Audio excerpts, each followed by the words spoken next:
Subscribe करें हमारे YouTube channel साधना gold को और पाएं वीडियोस सबसे पहले। बेल आइकन दबाना ना भूलें। द्विजाति शब्द आपने सुना होगा, 2 बार जन्म होता है। वैसे आज के लोगों को ये बात समझ में नहीं आएगी कि एक व्यक्ति का 2 बार जन्म कैसे हो सकता है, पर हमारी सनातन संस्कृति में प्रत्येक द्विजाति का 2 बार जन्म होता है। और उसमें केवल मनुष्य ही द्विजाति नहीं होता है, पशु भी द्विजाति होते हैं। अरे पशु की बात छोड़िए, पेड़ पौधे भी द्विजाति माने इनका भी 2 बार जन्म होता है। राधे राधे। क्या आपको कि ये कौन सी कथा है? चलिए मैं समझाता हूँ अपनी भाषा में आपको। मनुष्य का 2 बार जन्म कौन सा हुआ? एक बार माँ के गर्भ से जन्म हुआ और दूसरा जन्म हमारे यहाँ, वैसे तो 2 क्या 3 भी जन्म माने गए हैं। शुक्ल, याज्ञिक, ये 2 जन्म और माने गए माँ के गर्भ के बाद में भी। पर आप इससे क्या लेना देना? आज के युग के आधुनिक युग में इसकी कोई महत्ता नहीं, इसलिए उस पर चर्चा करना भी बेकार है।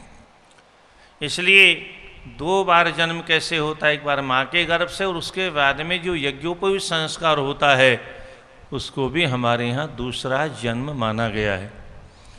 और महात्मा लोग गुरुजनों से दीक्षा प्राप्त करने के बाद में जो जन्म, उसको भी एक अद्भुत नया जन्म ही माना गया है। इसी को यहाँ कहते हैं श्री भगवदोपदेशेन माया दूरमुपागतम।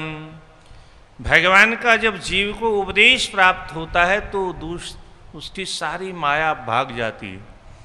कृपया गुरुदेवस्य द्वितीयम जन्म कथ्यते।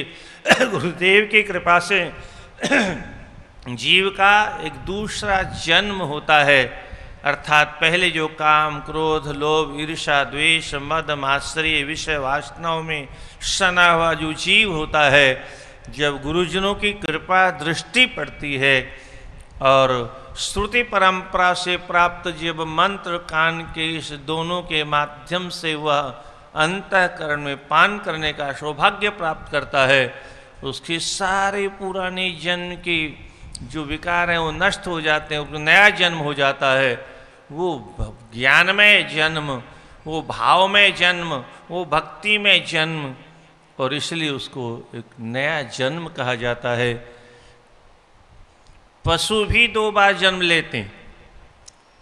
पक्षियों में भी 2 बार द्विजाति शब्द आया है। आपने पक्षियों के बारे में सुना होगा।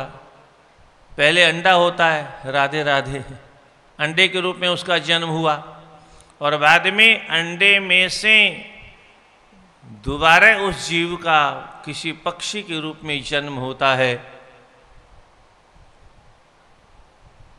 पक्षियों की बात छोड़िए, मैं आपको बताता हूँ वृक्ष भी 2 बार जन्म लेते हैं। आप कहोगे ये तो बहुत गजब की बात है। यही तो बात है। और बात क्या है? गुरुजनों की यही तो महिमा है। बिना गुरुजनों के सब रहस्यों को समझना बहुत कठिन है। वृक्ष 2 बार जन्म कैसे लेता है? आप किसी वट के बीज को ले जाना, किसी पीपल के बीज को ले जाना और चाहे जितनी खाद पानी देना और मुझे उसको आप उगा के दिखा देना, उसमें अंकुर बना के दिखा देना।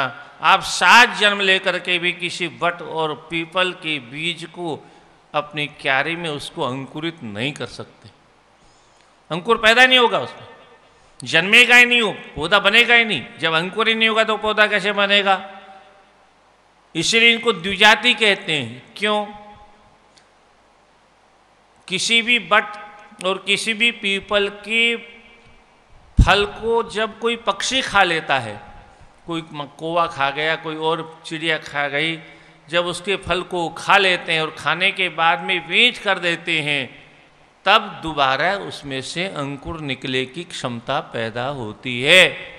एक बार वह पेट में से जन्म लेता है, दोबारा वह किसी पक्षी के गर्भ में से जन्म लेता है।